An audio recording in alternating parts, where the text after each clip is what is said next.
दक्ष police news, पहिले खाकी मग बाकी। नाशिकमध्ये नांदूर नाका परिसरात झालेल्या खुनाच्या घटनेतील 2 आरोपींना गुन्हे शाखा युनिट क्रमांक 1 ने अटक केली होती। 22 ऑगस्ट रोजी सायंकाळी किरकोळ वादातून झालेल्या हल्ल्यात राहुल धोत्रे या तरुणाचा खून झाला होता।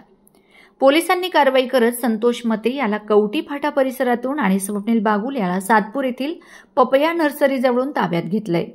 प्राथमिक चौकशीत दोन्ही आरोपींनी साथीदारांसह गुन्हा केल्याची कबुली दिली आहे। यामध्ये मुख्य आरोपी म्हणून उद्धव नेमसे यांचे नाव होते। उद्धव नेमसे घटना घडल्यापासून फरार होते।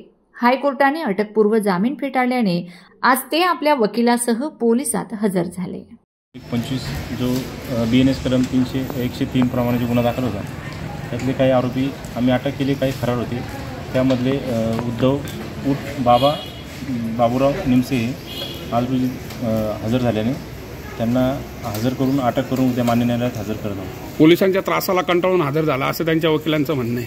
पोलिसांच्या त्रासाला कंटाळून आम्ही त्रास देण्याचं कामच नाही। जे पाहिजे आरोपी ते आमचं शोधायचं काम आहे, गुन्ह्याचा तपास करायचं काम आहे। वैयक्तिक पोलिसांनी कोणाला त्रास दिलेला नाही, फक्त आरोपी शोधायचं काम आम्ही विचारपूस केलेली आहे। हजर तर करताना काही राजकीय पक्षाचे पदाधिकारी उपस्थित होते आपल्या कार्यालयाजवळ, ते त्यांच्या ॲडव्होकेट्स हजर झाले।